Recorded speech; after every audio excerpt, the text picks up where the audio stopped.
Hello and welcome to this edition of Consciousness Raising Online. Greetings to everybody and it's new people and to people who have been part of these presentations over the past years and past year. Today I'm going to deal with what I call transitions. Every year I look back at the year and want to recognize some of the people who have passed us, who have passed on. And this particular year, 2020, it's been a rough year. It's been an amazingly rough year. And it's quite a few people, so let me just go ahead and get started with this because there are so many people. And I know some people are saying, man, look, I am so glad that I am so glad that this year is ending. And in a way, that's a good thing. But, it's not going to change overnight, trust me, okay? So, among the people that we lost almost at the beginning of the year was little Richard Pennyman. Let me go back here. Let me go back. Okay. Why are you doing that to me now? No. There you go. Little Richard Pennyman.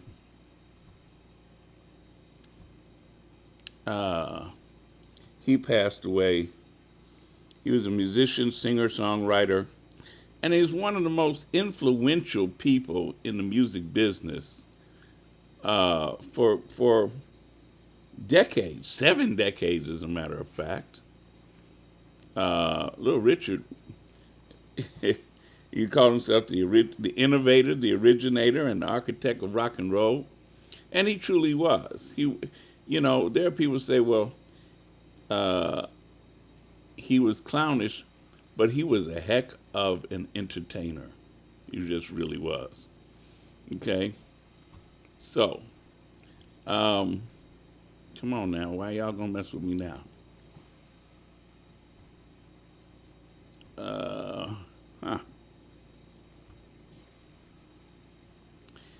Next person I want to recognize is Charlie Pride.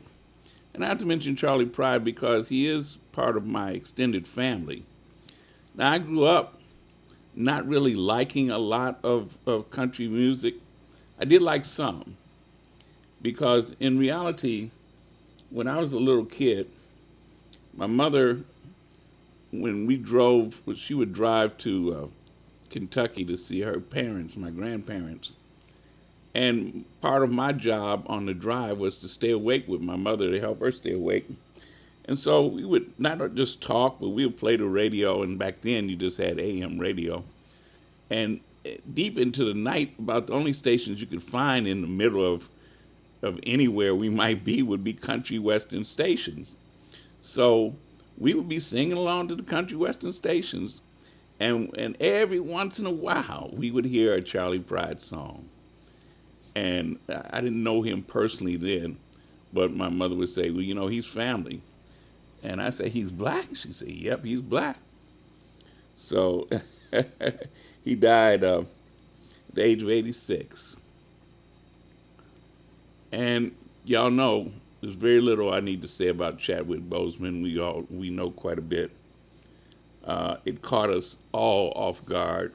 His years-long battle with colon cancer. He died at the age of 43. Wakanda forever. That's a hell of a thing to make your mark in such a way as Black Panther. As much as it touched our hearts and our minds and our souls. And all of them that were involved with Black Panther, the movie, carried that off with such grace and just tremendous. And so Chadwick Boseman made his mark. Now, I just saw the last film that he did, which was Ma Rainey's Black Bottom, and it was really kind of deep watching it because when you watch it, you know he's gonna be, this is his last role. He was brilliant, of course. If you haven't seen all his films, I'd say check him out. He played James Brown. He's played different roles, and now you can see how hard he worked because he was in pain. Wakanda forever. Tommy Lister, known as Tiny Lister, he passed at the age of 62. Most famously, he's known for the role he played in the Friday movie as Debo. And he had a lot of fun playing neighborhood bully. And if you've never seen Friday, you should watch it for no other reason than to see Debo. But he did some other movies, The Dark Knight and The Fifth Element. So he got to do quite a bit of work. Tiny Lister. Now here's a young lady. A lot of people didn't know who she was, or maybe didn't know her name. Her name was Natalie Desal Reed. She died of colon cancer too. She starred in Baps alongside Halle Berry, directed by Robert Townsend. And Baps was Black American Princesses, I guess. Anyway, yeah, you should watch that movie too so you can get a sense of who she was. Very young. Okay.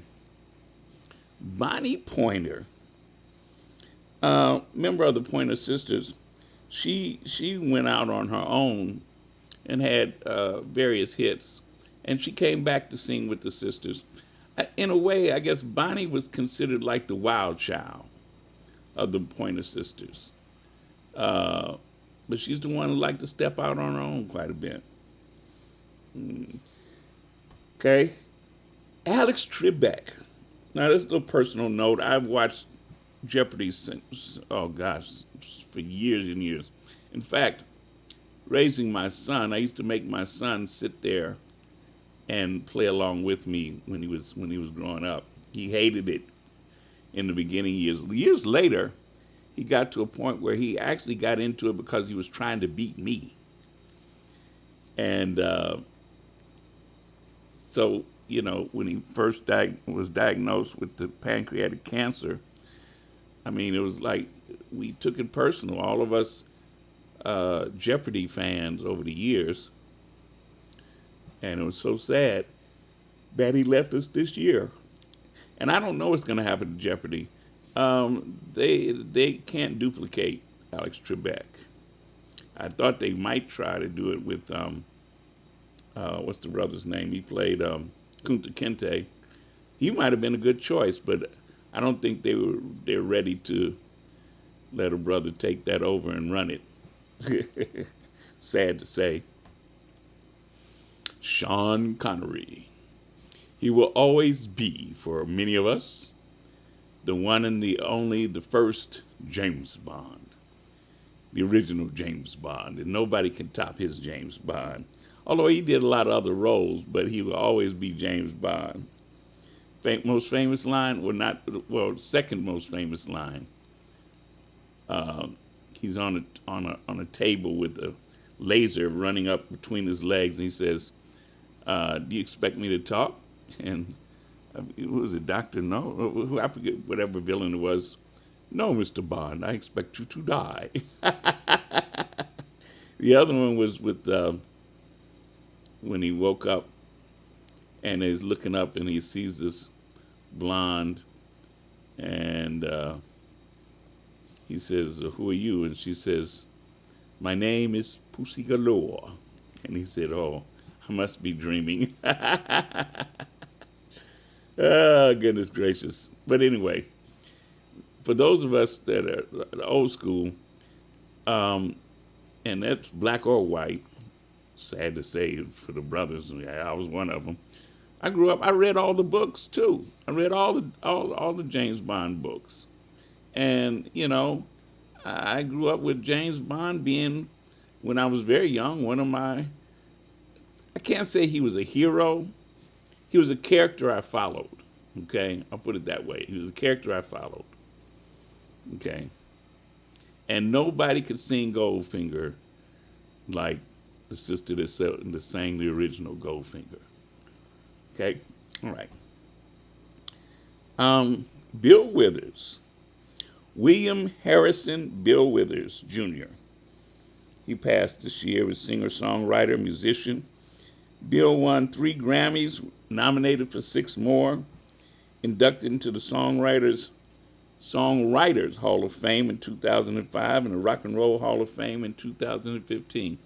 But Bill was kind of strange. He just left the music business after just a few years and never went back to the music business. He just said, he didn't want to deal with it anymore. He wrote those hits and wrote music, and boom, he said, hey, I'm more than that. So, hey, more power to him. David Dinkins. David Dinkins made history in 1989 when he was elected the first black mayor of New York City. And guess who he beat out? Y'all don't remember this, do you? He beat a fool named Rudy Giuliani. That's who he beat. That's right. And see, we knew then that Rudy Giuliani was a fool, an idiot. We wasn't fooled at all. We knew he was a clown. So, and David Dinkins had our respect. Okay. Ben Watkins was his name.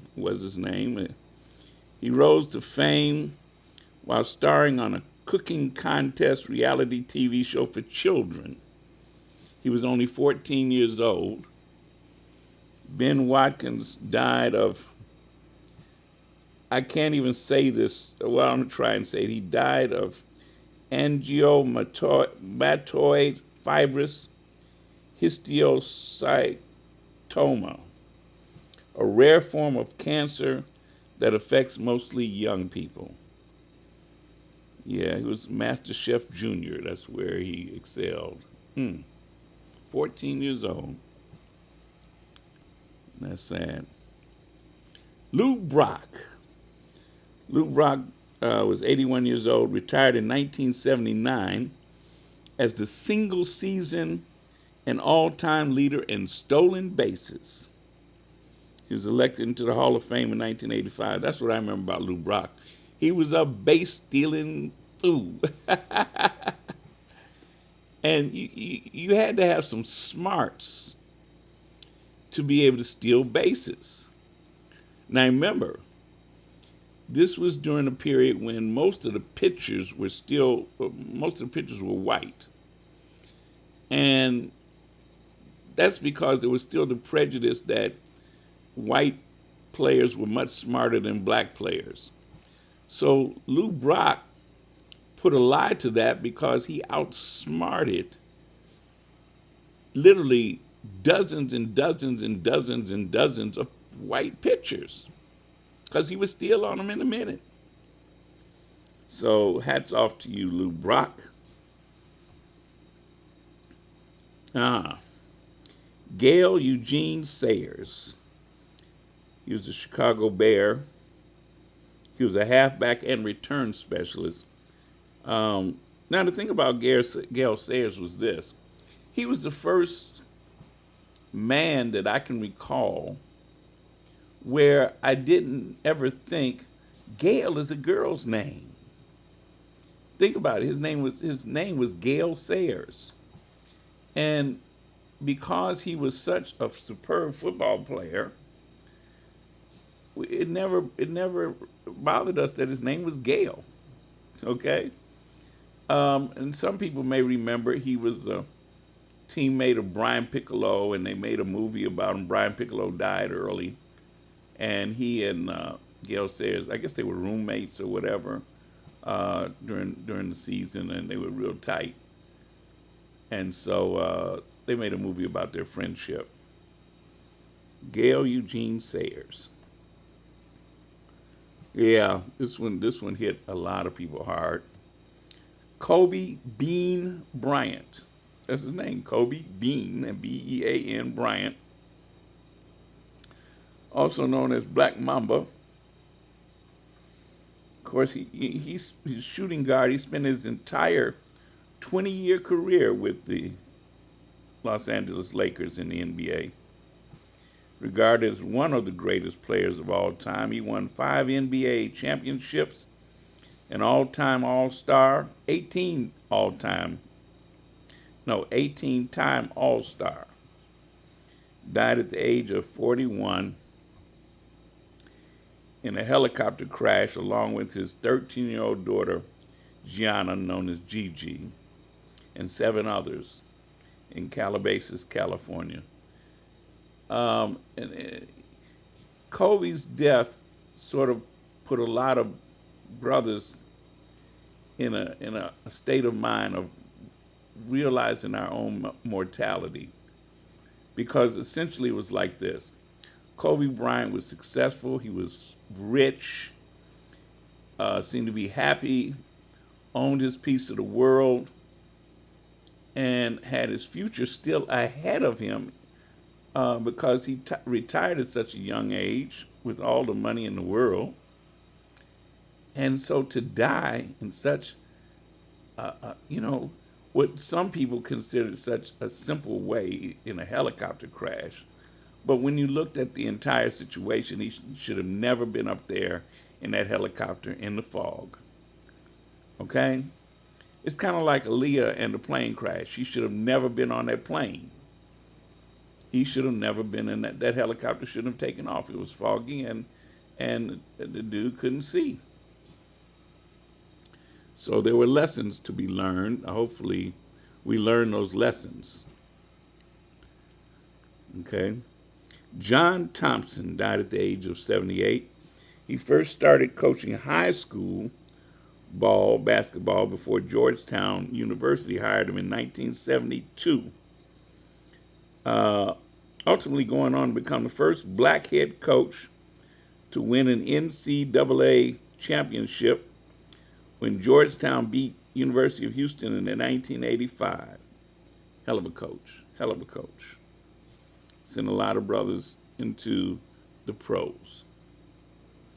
Wes Unseld. Some folks may not know his name. It's an unusual name anyway, but he was a Hall of Fame player. He was the star of the Washington Bullets the only time they won a championship. Now they were the Washington Bullets before they were the Washington Wizards. He was 74 years old. Wes Unseld. Just a strange name, right? But he was a heck of a player. Back in the old days of when basketball, the NBA was really just coming into its own. Okay. Ruth Bader Ginsburg, the notorious RBG, Associate Justice of the Supreme Court of the United States from 1993 until September of this year. And the thing about Ruth Bader, she really detested the present resident. And she tried. She had, so many battles with cancer.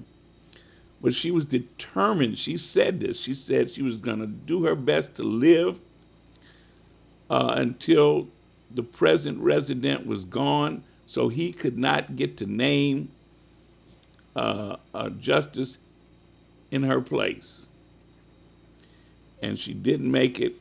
And of course, he did put a person in her position that he thought was going to be loyal to him. Got fooled there.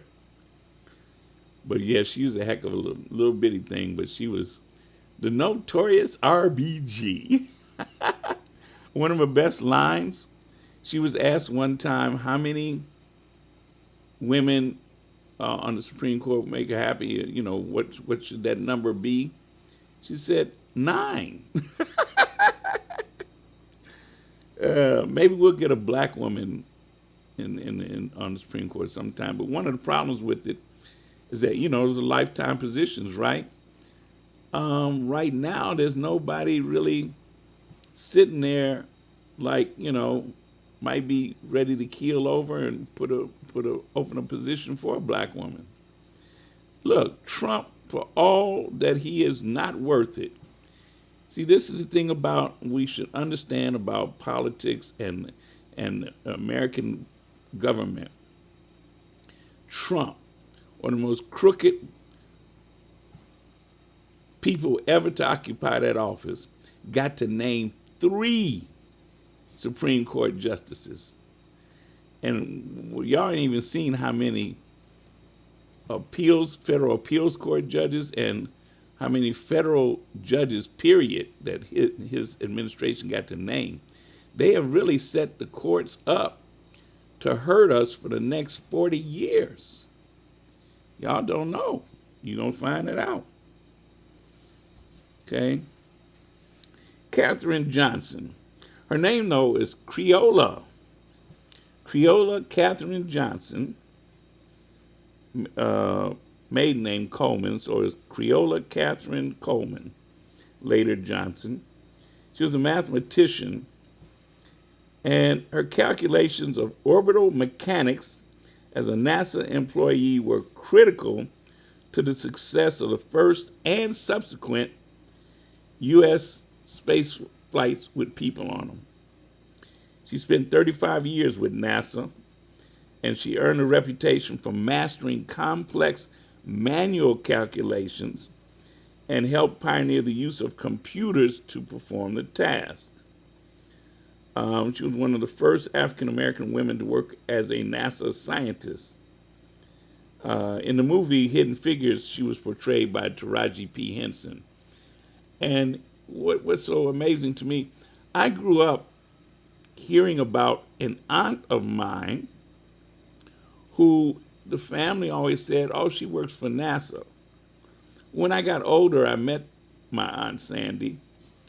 And actually, she and her brother, my Uncle Vernon, who's still with us, Sandy has passed on, but both of them actually worked for IBM at the NASA installation in Texas. So, my aunt, she was a genius to me. She worked, whether she worked for IBM or NASA, it made no difference. She was a genius. But yeah, she spent her whole career working for it. In fact, it was from her that I first heard this idea that Big Blue, that's what they used to call IBM, they never laid anybody off and they never offered buyouts. That was supposedly the deal. It was like a lifetime gig, right?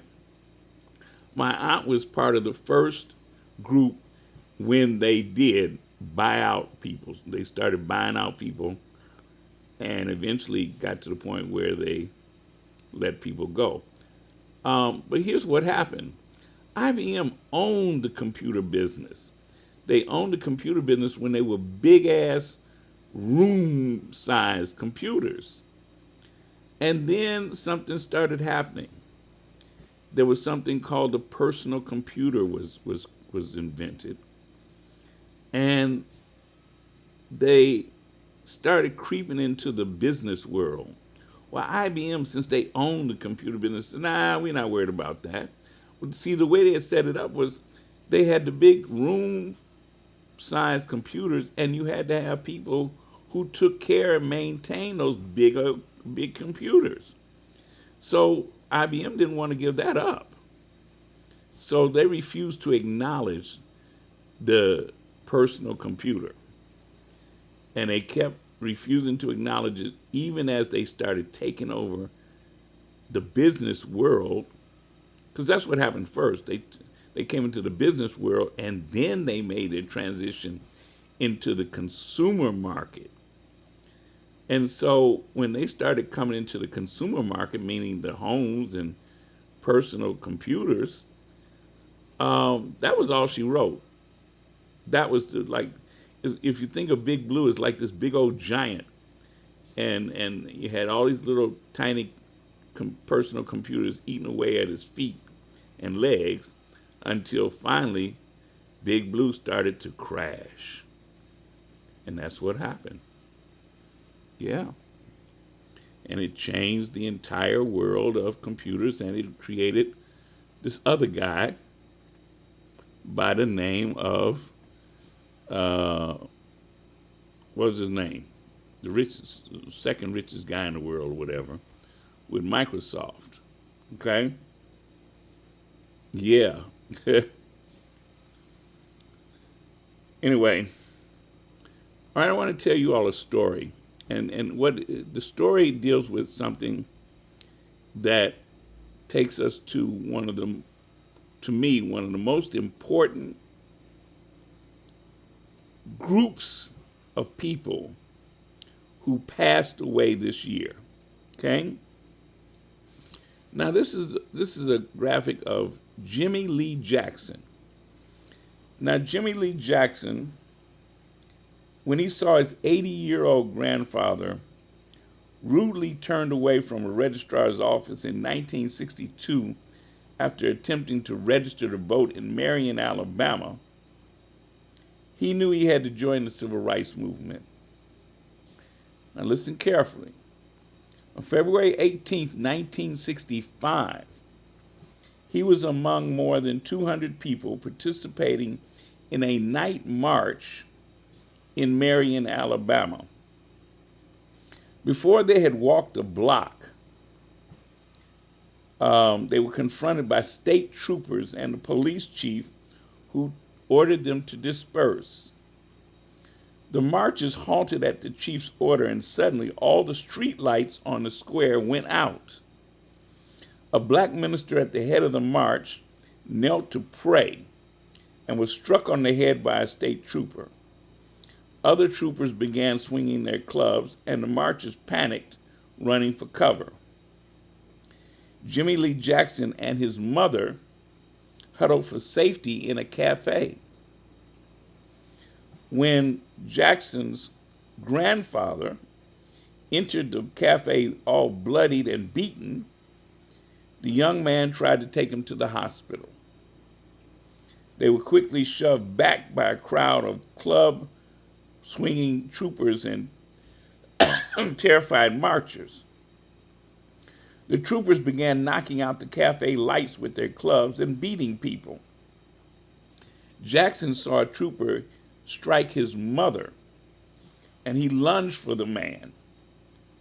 He was clubbed across the face and slammed into a cigarette machine. Another trooper pulled his pistol and shot Jackson in the stomach. It was 2 hours before Jackson arrived at the hospital in Selma, Alabama. He died 8 days later. Now, why is that story important? It's important because, let me go back. It's important because his death inspired the first Selma to Montgomery voting rights march a few weeks later on March 7th, that day that became known as Bloody Sunday. Okay? And that's where the troopers and the local police attacked the marchers with billy clubs and tear gas on the Edmund Pettus Bridge. All right? Now, here's why I told you this story. Oh, wow. Let me pull it back up here to understand. This year, stop it, y'all. This year,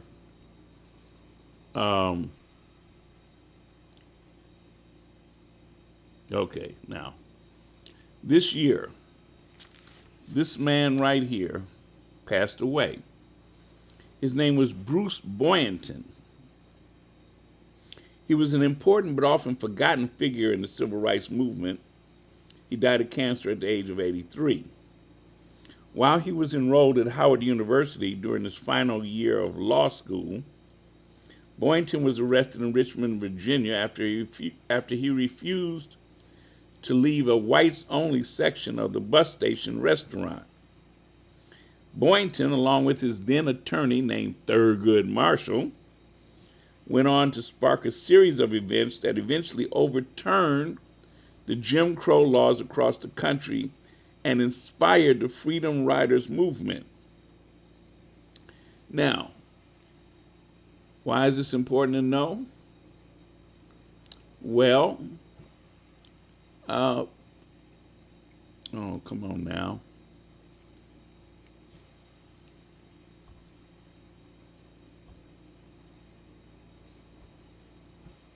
Okay, there we go. You see this graphic? It's an iconic graphic or a well-known graphic. Her name was Amelia Boynton Robinson. And yes, she was beaten savagely at the Edmund Pettus Bridge. That Amelia Boynton Robinson was Bruce's mom. Yes. So he came from a history of civil rights marches. This is one of the Freedom Rider buses. They were attacked, and this one in particular was burned, and some of the riders were beaten. Okay? So now Bruce Boynton passed away this year, as did Cordy Tyndall Vivian, known as C.T. Vivian. He was a minister, author, and close friend and lieutenant of Martin Luther King. He helped found the Nashville Christian Leadership Conference and helped organize the first sit-ins in Nashville in 1960 and the first Civil Rights March in 1961. He was one of the participants in the Freedom Riders. And he also worked as the National Director of Affiliates for the SCLC, Southern Christian Leadership Conference. And during the summer following the Selma voting rights movement, he conceived and directed an educational program called Vision and put 702 Alabama students in college with scholarships. This program later became a program called Upward Bound. I was in Upward Bound in Chicago. I knew C.T. Vivian fairly well, and he was a heck of a guy. Now, he passed this year, as did Bruce Boynton, okay? Now, there he is back in the day. Martin Luther King said he was the best preacher ever. That's what he said. Now, this young man was known as Joseph Eccles Lowry. He was a minister of the United Methodist Church, and he was also a leader in the Civil Rights Movement. He founded the SCLC with Martin Luther King and others, and that was the Southern Christian Leadership Conference. Served as his vice president and later chairman on the board, and also as his president. Joseph Lowry participated in most of the major activities of the 50s and 60s. He was called the Dean of the Civil Rights Movement. He was also right there next to John Lewis on the Edmund Pettus Bridge. One of the nicest things that occurred during President Obama's administration is that there were several people that he was able to honor with the highest, what do they call it, the highest award that a civilian can get. Joseph Lowry, C.T. Vivian, and John Lewis. He honored all of them with that. And of course, that brings us to John Lewis. John Robert Lewis. Good trouble. Necessary trouble. Served in the U.S. House of Representatives for Georgia's 5th Congressional District from 1987 until he passed this year. He was chairman of SNCC. SNCC was the Student Nonviolent coordinating committee. And one of my classmates from Inglewood High School actually was one of the co-founders with him with that. He was the son of sharecroppers. And of course, we have seen this photo, or there he is getting his Medal of Honor. But this iconic photograph of him being beaten that day at the Edmund Pettus Bridge. And, yeah. Now I'm going to show you something in just a minute related to that, and I want you to watch the entire thing. It's only a minute long, but I want it in your head because I want it in your memory. Because you really don't understand what happened that day unless you can see it. And it's the same incident where Amelia Boynton Robinson was beaten, knocked out, knocked unconscious. Joseph Lowry was there, he was beaten. And when you see this, you understand why that was such an important event. All right? But I must also recognize Ahmaud Arbery. That's the brother who was shot in Georgia while he was out jogging. Breonna Taylor.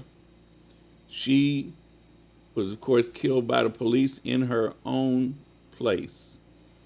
And her case became a major, major deal in the year 2020, as did George Floyd, who the entire world saw being murdered by a police officer with his knee on his neck. That shook up a lot of people, Okay? So, what I want to do, I want you to watch this next 1 minute right here.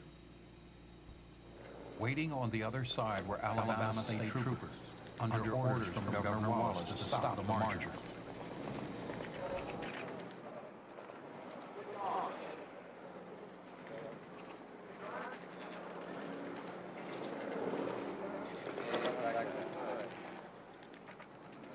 Harm's posse was on the sideline.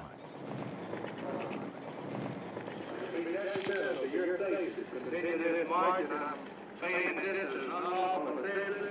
You have to disperse. You are ordered to disperse. Go home or go to your church. This march will not continue.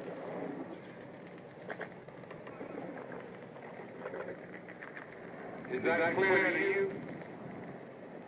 I've got nothing further to say to you.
Yeah, I wanted you to see it, feel it. Okay? Because you have to keep in mind that that was one of the pivotal moments of the what I call the civil disobedience movement. And when I talked about the people who passed this year, C.T. Vivian, Joseph Lowry, and of course John Lewis and Bruce Boynton, and you needed to see that so it's indelibly etched on your memory bank to understand it wasn't just a little march. When you saw all those people, okay, you saw all those people, and they were literally beaten in tear gas by the police and the state troopers. Okay? I'm going to close out now. Appreciate you. And you can of course come back and watch this again because it's being recorded and it'll be put on playback. And just in case you didn't really understand it, I'm going to close with, well, first of all, I got to give a salute to Wakanda Forever. And then I'm going to close with the Pettus Bridge, 1965 again. Because I know it runs your blood pressure up when you watch it and you see they stood there knowing that they were going to catch hell, but they didn't know. They didn't realize they were going to beat the stuffing out of them. You know, that was outrageous. You saw the media there and everything. They didn't care. As always, I say, no justice, no peace, no love, KNOW. Waiting on the other side were Alabama state troopers, under orders from Governor Wallace to stop the marchers.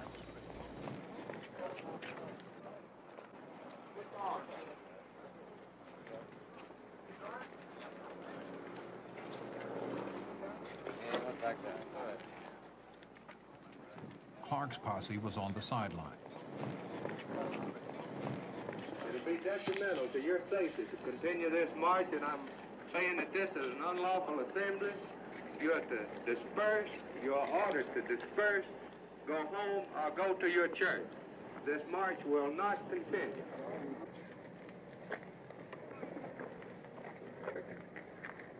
Is that clear to you? I've got nothing further to say to you.